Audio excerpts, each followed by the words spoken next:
네, 반갑습니다. 안대리입니다. 오늘은 한국이 유독 전 세계적으로 경제가 좆박는 이유에 대해서 간략하게 설명을 드리겠습니다. 우선은 저는 한국의 GDP 산출 같은 건 크게 믿진 않기 때문에 국가마다 속이기 굉장히 어려운 수치인 신차 판매를 가지고 제가 파악하고 있는 상황에 대해서 간략하게 말씀을 드려보도록 하겠습니다. 우선 한국의 24년은 신차 판매가 전년 대비 6.5% 감소했다고 합니다. 역대급 감소고요. IMF랑 금융위기 수준으로 감소했다 생각하시면 됩니다. 한국의 신차 판매는 거의 매년 지속적으로 감소를 있고요.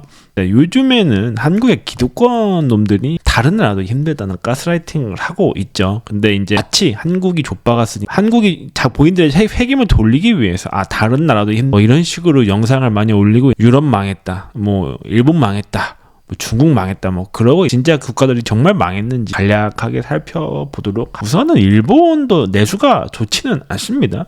내수 진짜 판매 1.5% 오히려 한국보다 더 감소를 한 것 같아요. 그러니까 일본도 지금 24년 경우에는 특히 엔저가 굉장히 심했죠. 그 엔저에 따른 물가 상승이 꽤 있었습니다. 그래서 물가 상승에 따라서 소비나 이런 내구재를 구매하는 게 확 줄기는 근데 그렇다고 해서 일본이 그냥 다 마냥 안 좋냐, 그런 거는 절대 아닙니다. 그러니까 전반적인 소비 자체는 침체가 있긴 한, 근데 물가 상승과 엔저에 기인하는 거고요. 대신에 기업 실적이 역대급이었습니다. 그러니까 엔저가 되면서 해외에서 돈을 빨아오는 일본 기업들은 굉장히 괜찮아. 얘네가 고용을 대폭 확대하면 학년 일자리는 생각보다 많게 됐습니다. 그러니까 구인 배수가 얘네가 거의 항상 1이 넘죠. 그러니까 이렇게 얘기해서 굶어 죽지는 않는다는 말입니다. 그냥 적당히 일하고 적당히 먹고 살 수 있을 정도로 구조가 짜여지게. 그리고 이제 우리가 맨날 망했다고 하는 중국을 한번 말씀드려 볼게요. 중국의 신차 판매량은 4.5%가 증가를 했습니다. 그러니까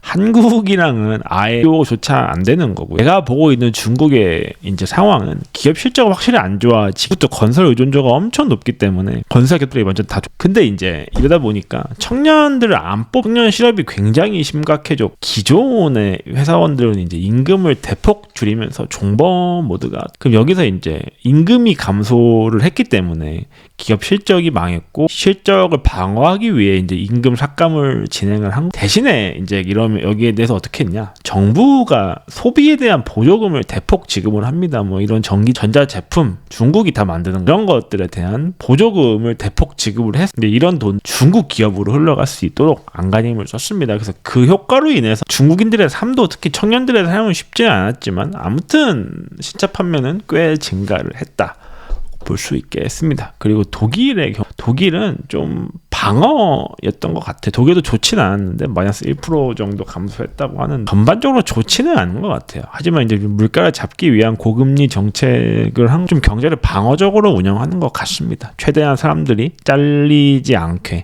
잘리더라도 적게 잘리도록 유지하는. 근데 또 유럽이 재밌는 게 주식시장도 나름 되게 괜찮았어요.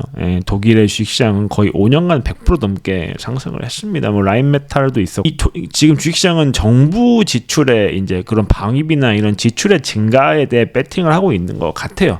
유럽의 자본, 그런 것들을 유럽도 상황이 좋지는 않지만 방어적으로 운영을 했다. 그리고 신차 판매를 봤을 때 한국보다 소비가 좆박진 않았다. 한국을 보면 지금 굉장히 심각하죠. 일단 기업 실적은 완전 개박살 났습니다. 하이닉스 같은 일부 기업 빼고는 완전 다 박살을 났어요. 특히 내수 기업들 싹 다 지금 좆박았죠. 그리고 청년 일자리는 전멸입니다. 최악의 구인 매수 0.28을 찍었습니다. IMF급인 거 더 나아질 기미가 없기 때문에 한국은 이제 미래 세대가 싹 다 전멸했습니다. 이 미래 세대가 죽은 게 왜 중요하냐? 이제 한국의 미래 소비는 없는 거예요. 지금의 소비가 최정점인 거고요. 시간이 갈수록 한국의 소비력은 계속 약해지. 그리고 여기에 대한 그럼 소비 지원금 같은 걸 줘야 되겠죠. 중국처럼 뭐 물건 같은 걸 사면은 뭐 10만 원, 20만 원씩 해가지고 소비를 늘리기 위한 걸 딴 거 없었죠. 이런 플리즘이라고 박으면서 각자 도생하라고 했어요. 이걸 어떻게 했냐? 전국민에게 돈 주는 것이 아니라니까. 제가 국민의힘도 진짜 싫어하는 게, 저는 민주당이나 이재명 이런 애들이 되게 포퓰리스트라고 생각을 하고, 사실 쓰레기 맞아요, 걔네들. 근데 적어도 걔네는 N빵 친다고. 국민 모두가는 아니 물론 그게 독약이긴데 근데 아무도 N빵 친다고. 근데 국민의힘은 국민의힘 봐봐. 지들이 가진 부동산에만 몰빵 친다니까. 국민 세금 N빵 해가지고. 그러니까 어이가 없어. 어이가 내가 봤을 때는 얘네가 이게 할 말이 없다니까. 이게 자꾸 뭐 국민의힘 하면 뭐 윤석열 하면 달라진다 이때 헛소리들 하시는데요. 좀 정신 차리세요 진짜. 얘네 둘 다 당신 신경 아무도 안 써요. 물론 민주당은 이렇게 하는 게 빵표를 얻기 위해서 하는 겁니다. 걔네도 뭐 여러분을 위해서 하는 건 절대 아닌 거고요. 전 국민에게 중점 소비 보조금을 주는 게 아니라 지들이 가진 부동산에만 몰빵을 처합니다. 그리고 이러다 보니까 기업 실적 좆박죠. 기존에 일자리 있던 사람들은 희망퇴직을 당합니다. 그러니까 이게 도대체 누굴 위한 정책인 건가요? 소수의 부동산 홀더들을 위한 정책인 건가요? 최상급지를 위한 정책인 건가요? 한국의 정책을 보고 있으면 그냥 존나 웃음만 나. 그러니까 각 국가마다 목표가 있고 방향이 있어요. 전략이 있고 유럽도 대전략이 있고 일본도 대전략이 있고 중국도 대전략이 있어요. 미국은 얘기할 것 같아. 한국은 도대체 무슨 전략? 상급지 부동산을 올리는 게 국가의 전략이야. 그러니까 좀 진짜 이게 병신 같다는 거예요. 자꾸 대한민국 이랬었는데 나라가 크지도 않고 백성들 수준 국민 수준도 딱 백성인데 이게 뭐가 대한민국이 나는 이해가 안 가.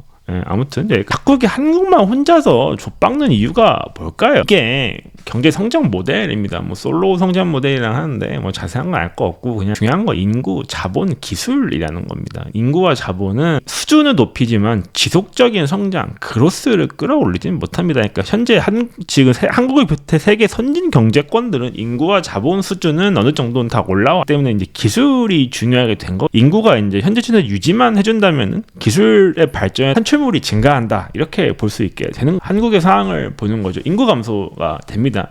기본적으로 되고 있죠. 그러니까 성장이 부정적. 기본 변동은 크게 없죠. 그러니까 여기서 그냥 돈 찍어내는 게 중요한 게 아니라 돈 찍어낸다고 해서 GDP가 올라가지 않습니다. 특히 실질의 경우에 외자가 들어가야 되는데 한국에 뭐 외자가 지금 들어오나요? 안 들어오죠. 한국에 정신 나간 사람이 아니라면 한국에 투자 안 하겠죠.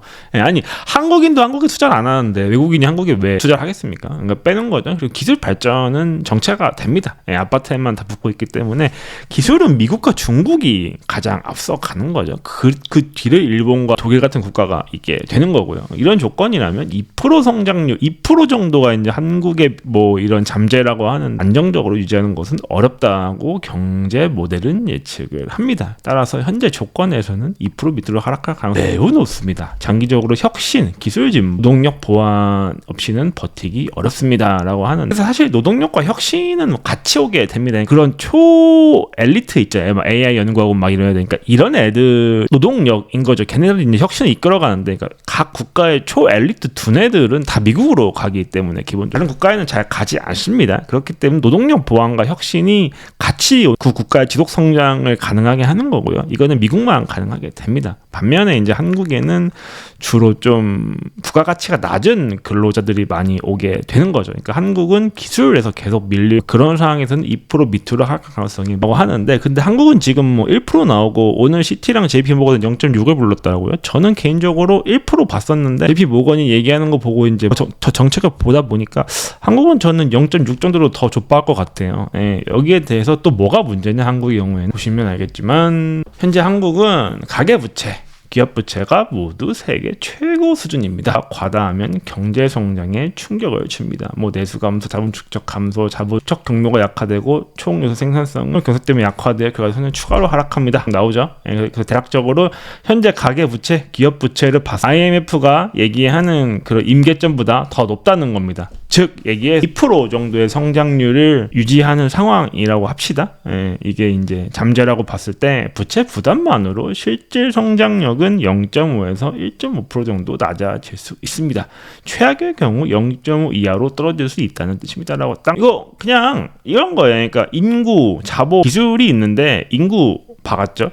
자본 거의 뭐 고정이죠. 그리고 뭐 기술 발전은 정체되고 있죠. 그러니까 2% 나오기도 간당간당한 상황인 거예요. 그러니까 보통 1에서 2 사이로 보고 있는 건데 근데 거기에다가 부채가 아주 많기 때문에 근데 그 부채가 무슨 생산성이 있는 기술을 발전시키는 게 아니고 생산성 없는 곳에 다 가 있기 때문에 거기다가 굉장히 많기 때문에 0.5 이하로 떨어질 수 있다는 겁니다. 최악의 경우에. 그러니까 세계 경제가 조금만 안 좋아도 0 좋으면 1 초반 이렇게 아마 계속 갈 거라는 이야기가 되는 겁니다. 그러니까 뭐 그냥 물어보면 돼요. GPT에다 그러니까 이제 왜 한국만 계속 나락으로 가는지 아시겠죠? 그러니까 전 세계에도 이런 정도의 실패한 경제 모델을 가진 국가가 없어요. 국가마다 다 경쟁이 있고 전략이 있고 목표 지향하는 게 있습니다. 이렇게 한국처럼 아무 생각도 없이 부동산만 올리겠다 되게 말도 안 되는 종교적인 신념을 가진 국가, 거기다가 그걸 하기 위해서 기술도 투자도 부동산만 투자를 하니 당연히 0.5로 가는 겁니다. 그리고 이 0.5의 수치라는 건 쉽게 얘기해서 한국이 대략 2200조 정도가 되죠. 여기서 0.5%는 대략 10조 원 정도가 됩니다.